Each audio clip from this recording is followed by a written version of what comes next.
Hi guys, so this is the beginning of my YouTube channel. My name is Talia, and I've always kind of wanted to start a YouTube for many years, but I've never really had the confidence or the guts to kind of talk so openly all the time on videos and stuff. I am an open person, but you would never catch me making a video and putting it online for everyone to see. I'm quite a closed book when it comes to social media these days. But I feel like there are issues that are important to talk about, and specifically with the platform that I have on Instagram and stuff. Oh, sorry, the microwave just went off. I'll be back.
I just made some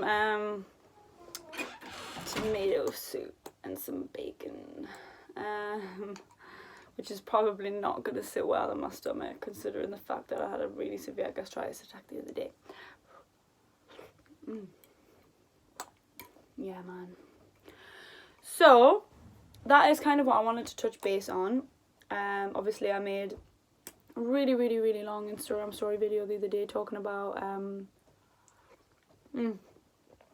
opening up about my suffers with gastritis, which is an illness. You can have acute gastritis or chronic gastritis.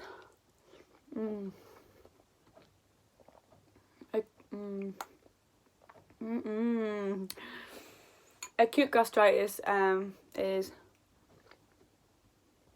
I'm so sorry. Let me just eat this.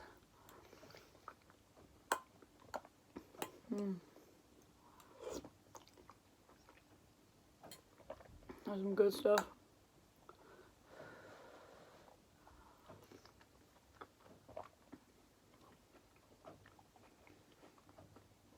This is the first proper meal I've had in days. I've been so scared to eat. That is another part of gastritis. It's because of how traumatic sometimes a gastritis attack can be. It's just so painful. You don't really want to eat. See, I'm moving out of here on Friday, right? And I haven't had any damaging things to the room, and I've literally burnt the side of my drawers with the straighteners, and then I've just dropped tomato all over the floor. But yeah, with gastritis, obviously it can be really traumatic, like the pain and stuff. So like with eating, you have no appetite. Well, this is just from my experience. You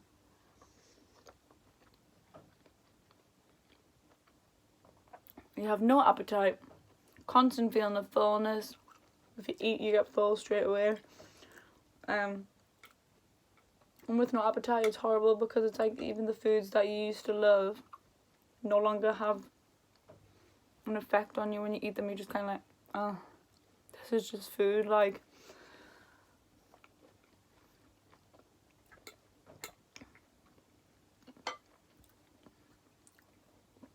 and with not being able to eat, you lose a drastic amount. Well, I have lost a drastic amount of weight in such a small period of time. It's like, if I do eat, sometimes I'll just throw straight back up. It's kind of like having an eating disorder without it actually being an eating disorder. It's like, you know, it's just like being ill.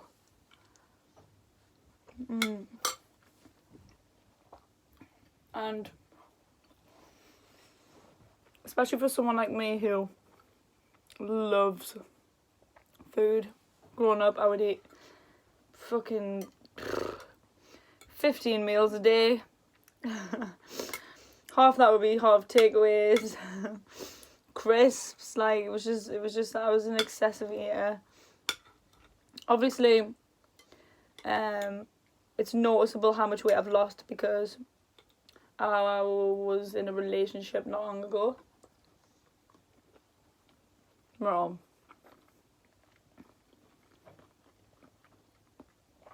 I say not long ago, but it was like 3 years ago. But that's still pretty recent. And due to that relationship, I did put quite a lot of weight on, due to just being unhappy.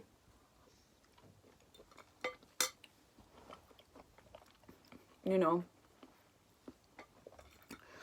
you find comfort in food, whatever. Like, it's easy to lose yourself in a relationship. And like, sometimes people lose themselves being like comfortable. But mine, I put a lot of weight on because I was comfort eating. I wasn't going out, I wasn't seeing friends or anything like that. Like, I closed myself off from a lot of things, and I was just in bed, and it was just easy to get takeaways constantly all the time, and then like get up and cook and everything. Like, I just had no energy, so I ended up putting a lot of weight on, and then lost a lot of love within myself. And I imagine it's not really attractive to have a girlfriend who's like, I don't know, used to be one thing in their eyes, and then like puts weight on, changes, like my behaviour changed and everything, because I was so unhappy with myself, my attitude. And then I came out of that relationship. I did lose weight. I was much happier, but I was still like bigger than what I am now. I was a healthy weight. And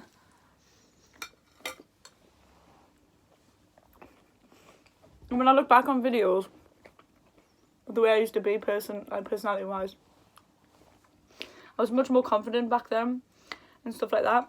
And then, you know, lockdown hit, and I feel like lockdown has a massive effect on mental health. It's had a lot of effect on mental health for a lot of people.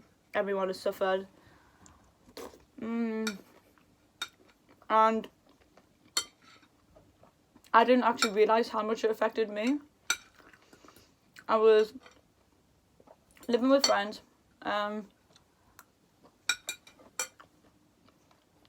Didn't see my family much at all. Sorry, excuse me.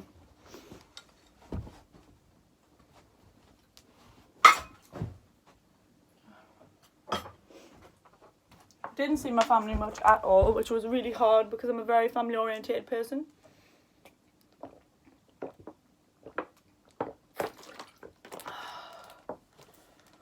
I'm gonna be so full now. But yeah, I'm a very family oriented person. I lived with my mum, my dad, my nephew, 3 cats. We did actually adopt one off the street. Well, my mum stole it off the street. It's obviously had a home, not really been looked after properly. Looked for, came to our back garden. My mum started feeding it. It started coming back like every night. I would let it in. Then it started living with us a bit, and then at the beginning of lockdown, it went missing. We didn't see it since. We did look after it quite a lot, like a good amount, so it was just a bit sad when it disappeared. Hopefully nothing bad happened to it. But yeah, what was my point?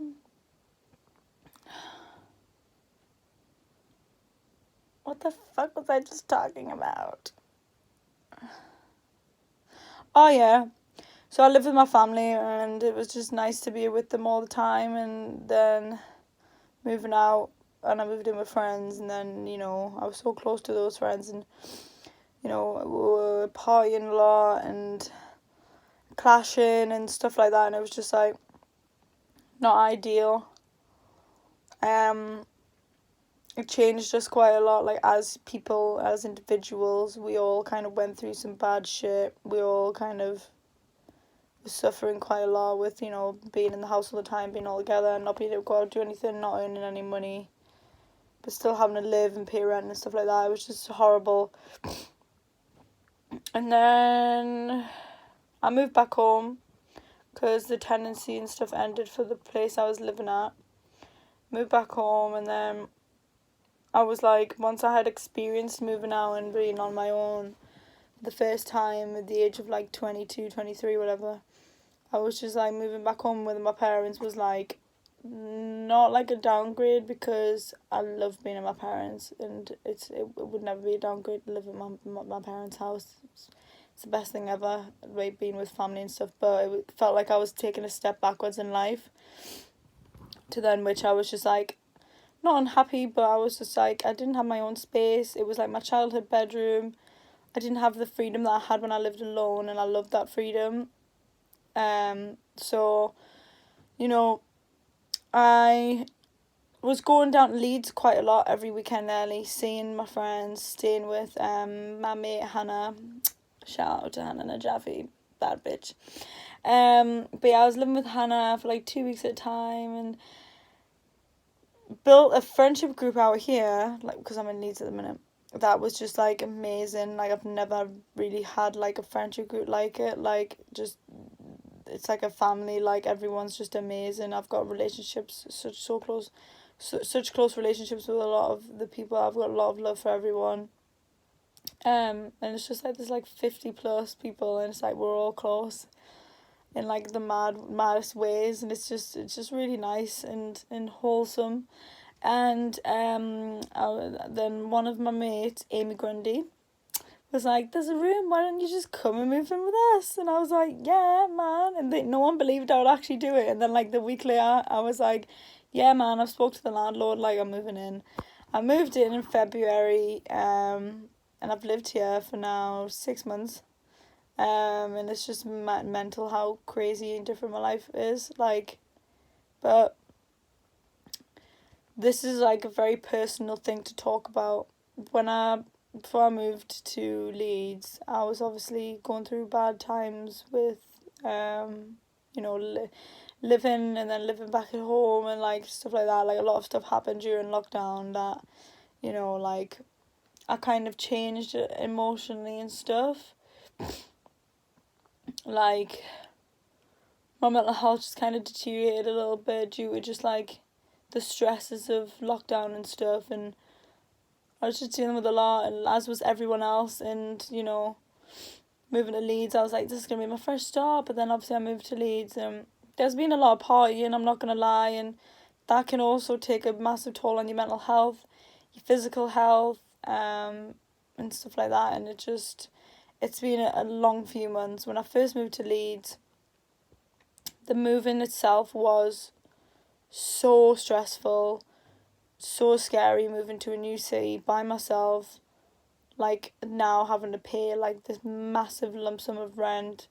I went from like earning so much and having so much money to then like not earning really anything, and now it's like I'm having to literally work so hard just to even make rent every month, and it's like that is part of the reason that I'm struggling at the minute with my mental health and stuff, because it's just like so strenuous and tiresome, and it's just like you feel like you're working and then like you're not seeing your friends and you're just working and paying your bills and just working. There's no free time, there's no relaxation time, and it's just like, oh. But yeah, I moved. It was just a massive move, and then when I moved, just before I moved, my gastritis kick-started. So I had an underlying stomach issue, which is from heavy drinking. During lockdown, I drank a lot. I was drinking every night, every day. Would have glasses of wine, just even watching the telly. Then we were just partying loads and,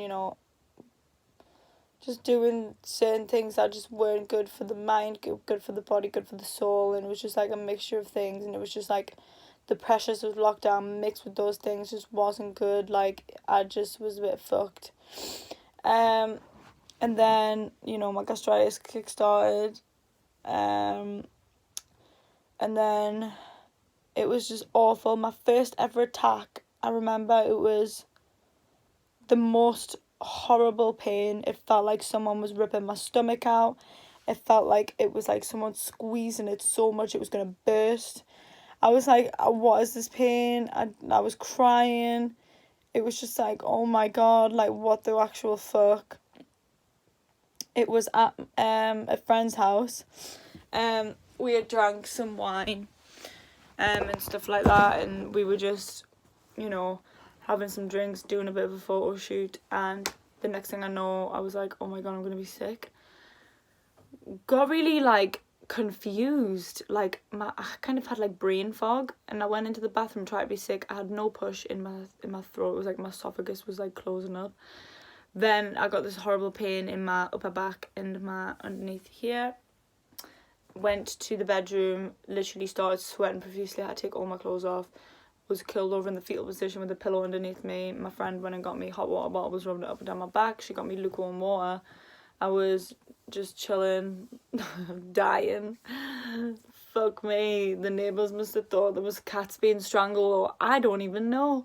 She was such a massive help though, especially being absolutely mortal, like drunk as a skunk. She was probably like traumatized.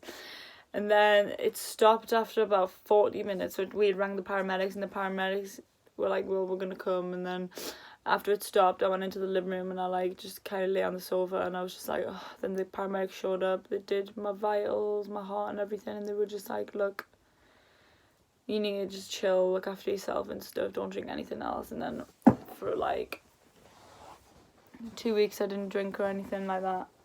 And then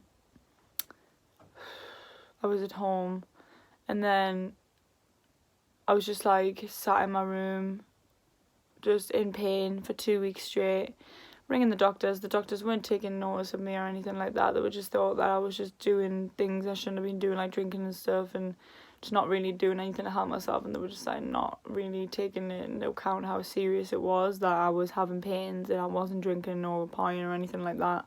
And it was just me in my room. I was unable to eat because I was in that much pain. My mum didn't know what was going on. She was just like, what the fuck, you're being dramatic. And then I finally got sorted by the doctors. Then they diagnosed me with severe anxiety because I was having these anxiety attacks constantly, shakes, it was just a lot of things happened. Moved to Leeds, fresh start. Obviously got prescribed Lamzaprazole. Excuse the box, I'm moving out and it's just all my shit all over. Lamzaprazole, 30 milligram. Do not chew or crush, 60 minutes before food. And they didn't really kick in for a while. But once they did, all my days, like, it's just took the pain away, took the stress away.